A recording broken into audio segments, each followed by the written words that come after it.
It started as a harmless Christmas idea, a little fun for the holidays. Emily and Daniel had a 7-year-old son named Noah who loved his elf on the shelf more than any other toy. He named it Jingles. Every morning he would rush around the house, laughing and shouting when he found the elf in a new spot. This year, though, something felt different. The elf's positions had become strange. One morning it was sitting on the windowsill staring directly at Noah's bed.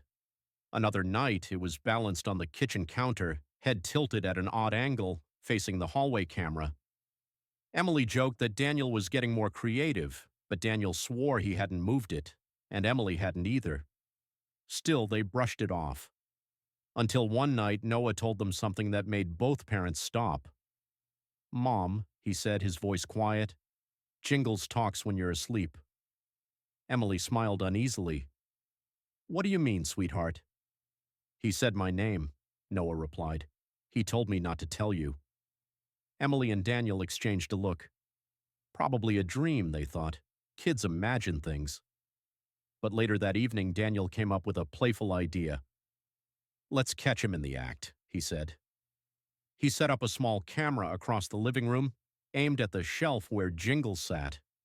They even told Noah they'd record to see if the elf moved. He seemed nervous but nodded. The camera's red light blinked as they went to bed. Outside, the wind picked up. Snow fell in soft waves against the window. Midnight came and went. At 2:15 in the morning, the camera recorded movement. The elf's arm twitched, slowly, then its head turned toward the camera.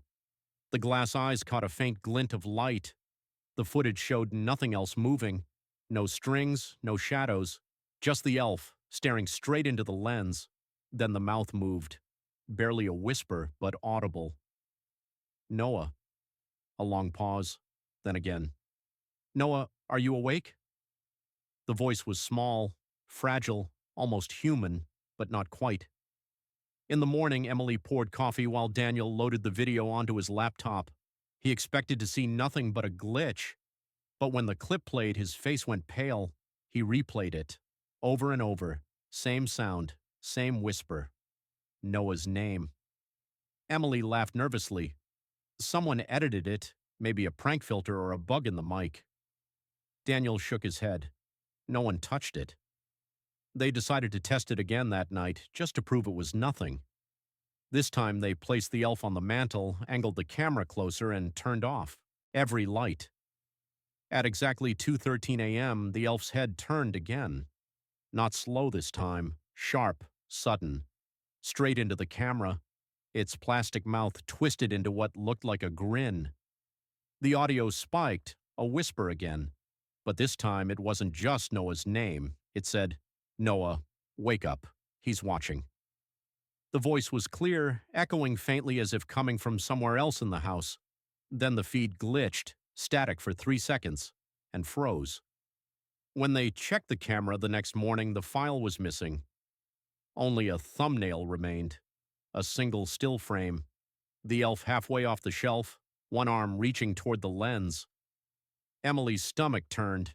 She unplugged the camera, muttering that it was getting out of hand. Daniel agreed, saying they'd just stop the whole elf game altogether. They went to remove the toy from the shelf, but it wasn't there. The spot was empty.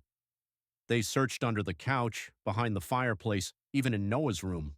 Nothing. No elf. Noah stood in the hallway, clutching his blanket.